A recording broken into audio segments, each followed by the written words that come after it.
This is Dr. Ron's Words of Wisdom. Words on leadership, goal setting, productivity, and a whole lot more. Consider this your vitamin or supplement for your mind and heart. However and wherever you listen to podcasts, would you be willing to subscribe to Dr. Ron's Words of Wisdom and spread the word? Would you also be willing to leave a rating and to write a brief review? It'll be very helpful in helping others to find this podcast who are not currently familiar with it. Thanks for listening today. Let's talk today about a vision. A vision has to be connected with a plan. Matter of fact, it was Will Rogers who said a vision without a plan is a hallucination, meaning it really doesn't exist. I was working with an organization the other day when someone asked them, "What is the vision of your organization and what is your mission?"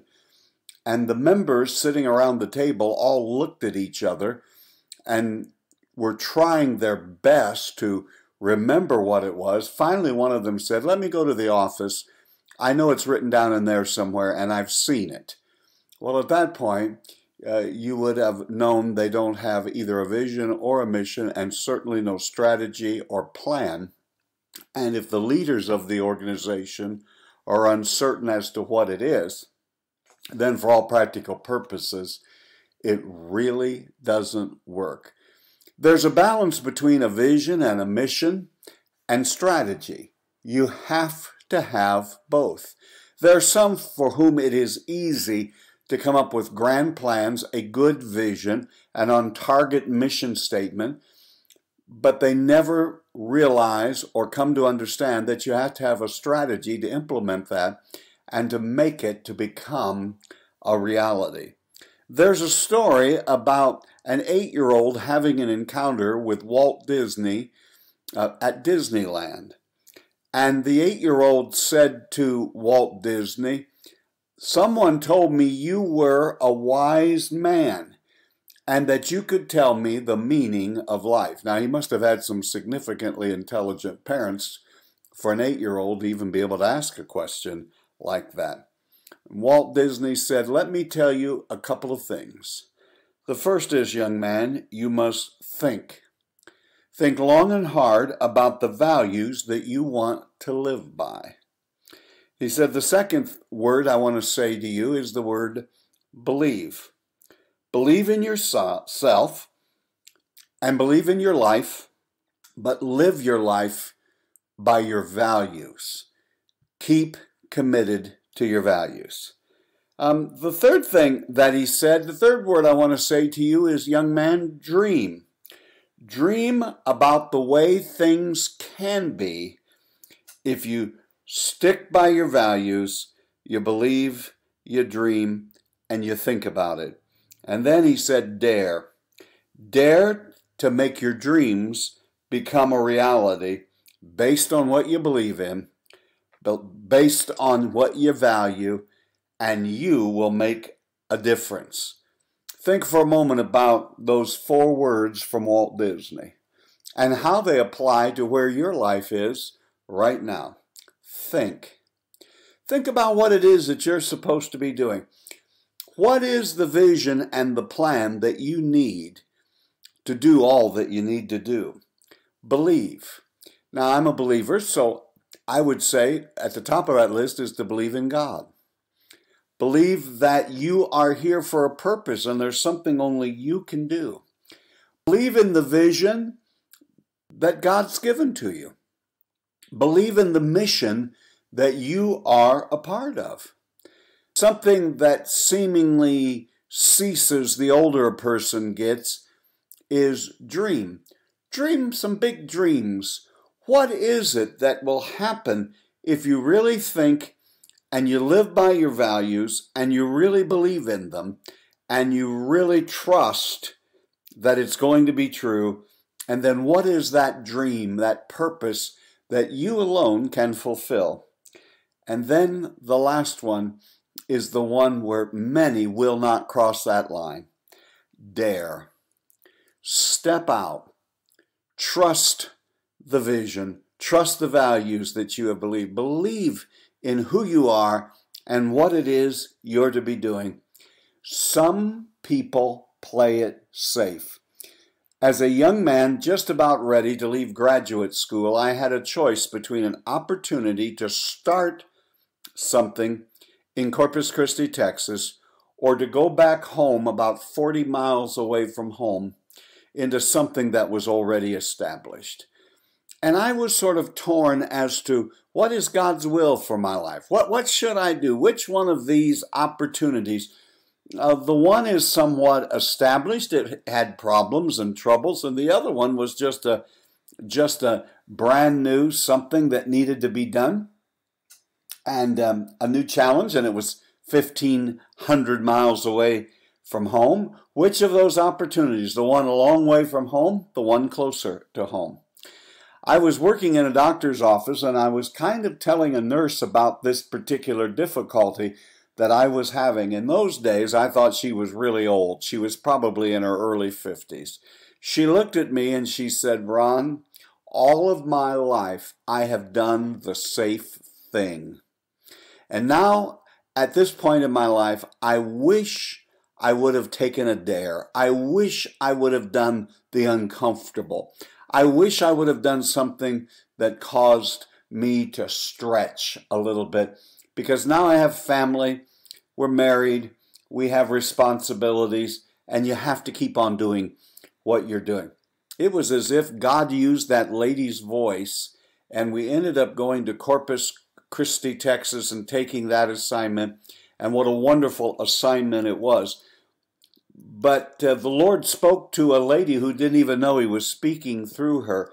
And so what I would say to you, accept a challenge. Dare to be different. Dare to do something that will stretch you beyond where you are today. Now, we have to balance between a mission, a vision, a grand plan, daring and dreaming, and all of those wonderful words. You still have to have a strategy, and you still have to have a plan. Again, it was Winston Churchill who said, no matter how beautiful your strategy or how impressive your vision, occasionally you need to look at the results. And there is the other thing. People have great visions, great mission statements.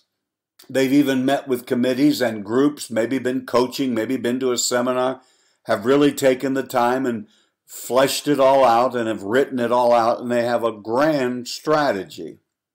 But it takes more than that. What are the results? Are you moving toward that vision? Is the strategy helping you to succeed? A part of it is we think that once we have honed in on the vision or the mission, once we have developed a strategy, that the job is pretty well over and we're just going to go on to autopilot. Leader, your job is to continually refine the focus, regardless of what your vision is, regardless of what you believe your mission is, and how grand and grandiose is the strategy. It's easy to lose focus, and things change, and things need to be adjusted. It's going to be your job as the leader. One of your responsibilities is to make corrections along the way.